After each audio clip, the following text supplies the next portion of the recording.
This is Andy Prote for Boxing Social in association with Betfred, and I'm delighted to be joined by a newly turned over professional, Danny Murrell, on Zoom. Danny, how are you doing? I'm good, mate. How are you? I'm all right, mate. All right. Obviously, getting by as everybody is. Talk to me about life, mate. How's life been for you in lockdown with the one and only Dave Allen? It's been hard work. It's been hard, but at least it's I'm not as bored as I was. But yeah, training and working, so it's keeping me occupied. Obviously, you've had some big news that come out for yourself recently. You're turning professional. You're only 18, moving over with MTK as well as your management company. Talks about the entire process, Danny, your entire thinking behind it. It's just it kind of came out of nowhere, and obviously, well, as soon as Dave turned over, Dave said, it's this is an option for you to turn over with MTK, and obviously, I was absolutely buzzing, and before I know it, it's actually happened, and as my 18th birthday came round, and then it all came together a week later. So it's like I'm absolutely buzzing about it. Obviously, only being 18, why so soon? Why not hang around the amateur scene for a while longer? Uh, Amateurs don't really suit me as a fighter, and it's the opportunity with Dave still, being on the boxing scene and things like that.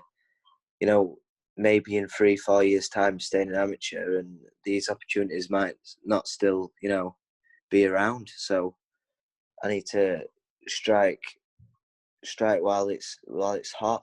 You know what I mean? And I don't want to miss out on these opportunities. Dave mentioned, whilst you was boxing as an amateur and he was in your corner, there were some fights that he felt you won and you wasn't giving him a decision, and then there was a couple where he didn't think you won and you was giving him a decision. What are your thoughts on amateur judging? There's a lot of talk about it, and Yeah. a lot of decisions don't go the way that you would expect. What's your entire thoughts on the amateur judging? Well, I've had so many fights as an amateur, and I've had fights where I stood there while the referee had my hand. I thought, well, I've won this easy, and then they gave it other way, and then coaches and things just say, oh, don't worry about it. But as a kid, obviously it don't bother me now because I know, it's just amateur boxing. It's just a bit more experience. But at 13-year-old, 12-year-old, when I was fighting, it were disheartening. It when everyone's telling you that you won, but at the end of the day you didn't. But it makes me feel, when you see kids think they've won it and they get out ring and they're crying, and you're like, I can remember feeling like that myself. But it is what it is. It teaches you a bit of, to toughen up a bit, and it's not nice losing, but it's just amateur boxing. You either win or you learn. So it's got me very far, taking them losses, taking them, learning curves and cracking on with it. Did those experiences in the amateurs play a part in your decision to turn over at such a young age? Kind of. Recently, I feel like I've been boxing top level kids, and I should be getting these decisions, but I just it got a bit bad. I mean, I went to Manchester and I boxed. I didn't think I got it once. I really didn't, and I boxed top form, and they gave it other way, and I was just, it's just a shrug at shoulders and on to the next. But it got to a point where I've got a bit of reputation now, and it, it's hard to explain to all these people, oh, it's just a bad decision. But you know what I mean? I need to get to a point now where I've got things to prove, and I want to get into a proper camp, and I'm a professional fighter. I'm not an amateur fighter. I'm a professional. So Dave said that himself. He feels that you are better suited to the pro ranks than what you were to the amateur. From your experiences in sparring, Dave mentioned you've been in with the McDonald twins. What's your comparisons between, say, the amateur style and the professional?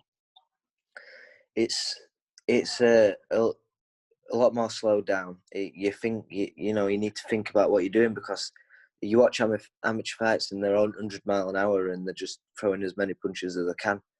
Whereas a pro, when I train like a pro and I spar with a lot of pros, and everything's done for a reason. There's a lot more behind. It's like a game of chess. Everything's done for a reason, and it just suits me a lot more because I feel like the things that I did, the way I fighted as a in amateurs, I just don't think it were appreciated. I don't think the judges scored the things that I were doing, but when I turn over, I think it'll be appreciated a lot more, and I can show my skill properly as a pro.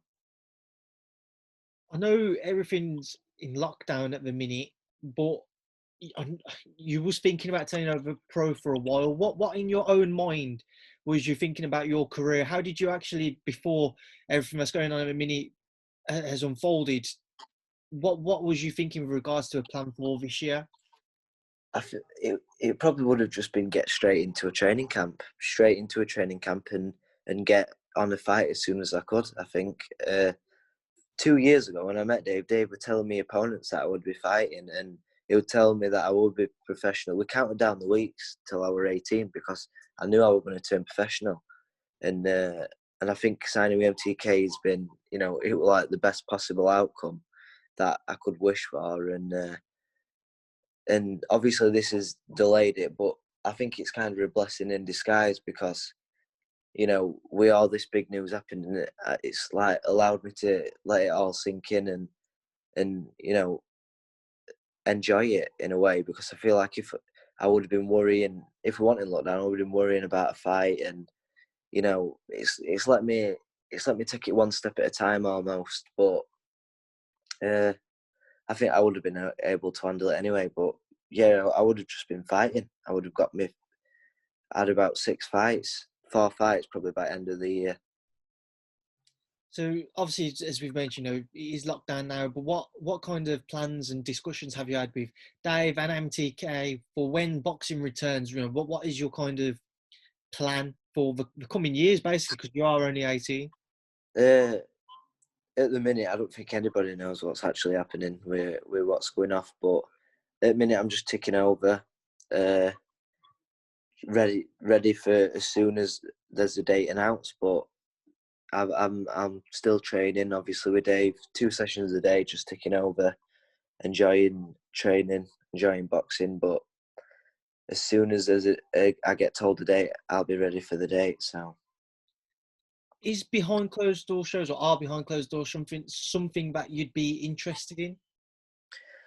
I don't really mind as long as everybody that supports me can watch, either if it's on the screen or if it's ringside.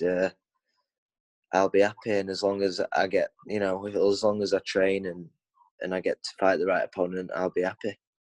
It'd be an interesting situation for you and scenario because you'd be beginning your pro career potentially with no fans in Yeah, place, and it could potentially, we could be waiting another year or so until fans can start to return to sports. You'd have done it kind of backwards to everybody else. So what Dave's had audiences watching him, whereas you would have had to go from behind closed door shows to an audience. yeah. I think that's going to feel going from nobody to packed out arenas. I I don't think. Obviously, it will build up over time, but it that's even if I do get a fight behind closed doors, because obviously there'll probably be limited spots to who can get these fights behind closed doors. But uh, I'll just take it in my stride, and I think I've got enough experience to handle, boxing in front of crowds and things like that. I've had a lot of amateur fights, and I'll just see how it goes. Dave said, he feels that you can at least challenge for, if not win, a British title. Is that your minimum or your maximum expectation from I your think career? How do you see? in my mind that's my minimum achievement. Obviously, having someone like Dave tell me what I'm capable of just gives me that extra confidence boost, and I know that I'll work hard and things like that. And obviously, the backing I've got turning pro, I know that I can get very far. So yeah, I definitely want to win a British title, I think I can definitely go further. How do you think your life would have played out if you'd never met Dave Allen? Where do you think you would be now? Yeah, I don't know. I don't actually know because I knew that I had to make a change with me boxing. You know, with the gym I was at, if I wanted to carry on, and luckily Dave came around just when I was thinking that. So uh, I would have probably lived definitely a different lifestyle. Dave's obviously one of a very liked characters in the boxing world. He got a lot of support from up and down the country. How key do you think Dave's kind of pulleys and the kind of name that he's built for himself in the sport will be for you to be able to create more opportunities for you? Uh, it's well, Dave's done. He can definitely do a lot with the fights and things like that. What he's done already has really already helped out with the MTK. What are they offering me Barney Bear biscuits mid interview? Yeah, is obviously it helps a lot with who I can fight and where I can fight.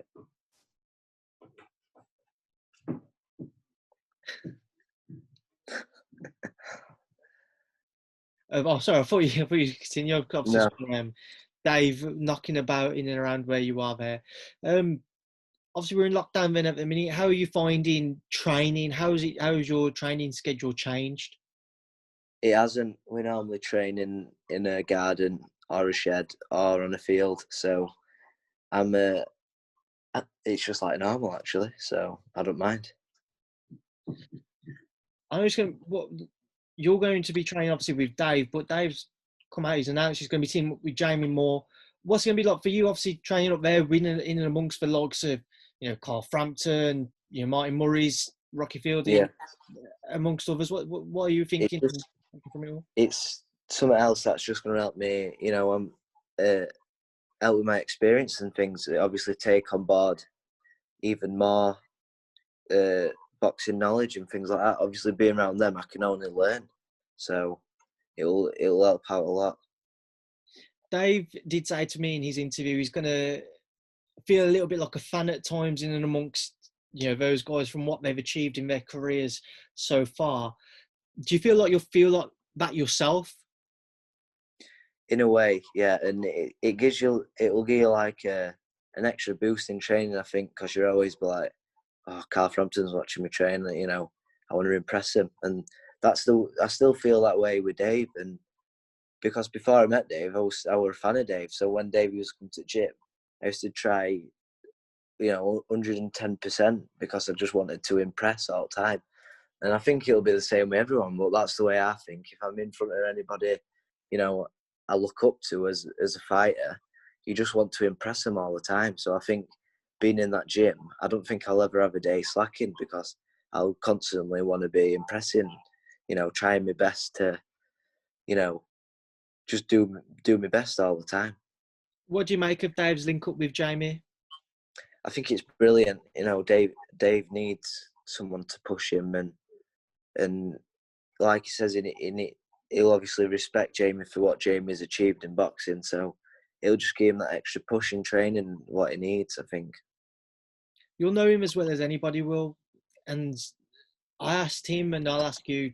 I spoke to Darren Barker, and Darren was very happy for him for the right move for Dave at this stage of his career to team up with Jamie.